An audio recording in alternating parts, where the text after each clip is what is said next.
السلام علیکم۔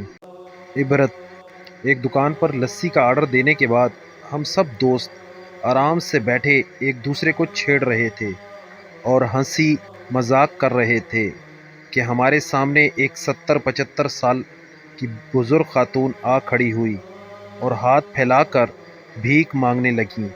اس کی کمر جھکی ہوئی تھی، بھوک چہرے کی جھریوں میں تیر رہی تھی، آنکھیں اندر ہی اندر دھسی ہوئی تھیں لیکن جاندار تھیں۔ اسے دیکھ کر پتہ نہیں میرے ذہن میں کیا آیا کہ میں نے جیب سے سکے نکالنے کے لیے جو ہاتھ ڈالا تھا اسے واپس کھینچتے ہوئے پوچھا، دادی آپ لسی پئیں گی؟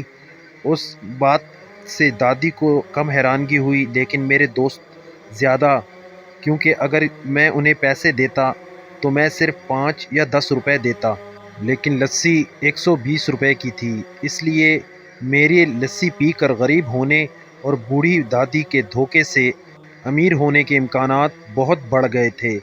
دادی نے ہچکچاتے اور ڈرتے ہوئے ہاں میں گردن ہلا دی اور 6-7 روپے جو انہوں نے بھیک مانگ کر اپنی جھولی میں جمع کیے تھے کانپتے ہاتھوں سے میری طرف بڑھائے۔ مجھے کچھ سمجھ نہیں آیا تو میں نے ان سے پوچھا کہ یہ کس لیے؟ بیٹا، میرے لسی کے دام میں یہ پیسے ملا کر چکتا دینا۔ میں پہلے ہی انہیں دیکھ کر جذباتی ہو گیا تھا، جو کچھ ادھورا رہ گیا اس کی کمی اس چیز نے مکمل کر دی۔ اس غریب خاتون کی خودداری دیکھ کر میری آنکھیں نم ہو گئیں، میری آواز رند گئی۔ بھرے گلے سے میں نے دکاندار کو لسی کا گلاس لانے کو کہا۔ وہ اپنے پیسے دے کر پاس ہی زمین پر بیٹھ گئی۔ اب مجھے اپنی بے بسی کا احساس ہوا، کیونکہ وہاں موجود دکاندار میرے دوست اور بہت سے دوسرے گاہکوں کی وجہ سے میں انہیں کرسی پر بٹھانے کے لیے نہیں کہہ سکتا تھا۔ مجھے ڈر تھا کہ کہیں کوئی ٹوک نہ دے، ایسا نہ ہو کہ کسی غریب بھکارن عورت کو اپنے پاس بٹھانے پر لوگوں کو یا دکاندار کو کوئی اعتراض ہو۔ لیکن جس کرسی پر میں بیٹھا تھا وہ مجھے کاٹ رہی تھی۔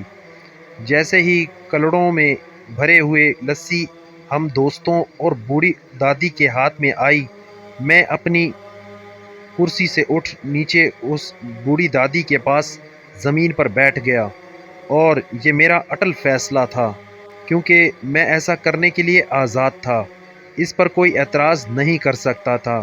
ہاں، آس پاس بیٹھے کچھ لوگ اور میرے دوست ایک لمحے کے لیے مجھے گھورتے رہے اور عجیب نظروں سے مجھے دیکھتے رہے، لیکن اس سے پہلے کہ وہ کچھ کہتے، دکان کے مالک نے آگے بڑھ کر دادی کو اٹھا کر کرسی پر بٹھایا اور ہاتھ جوڑ کر میری طرف مسکراتے ہوئے کہا، بیٹھیں جناب، میری دکان پر بہت سے گاہک آتے ہیں لیکن انسان کبھی کبھار آتے ہیں۔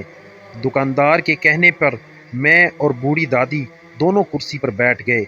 اگرچہ دادی تھوڑی گھبرائی ہوئی تھی لیکن میرا ذہن بے پناہ اطمینان میں تھا۔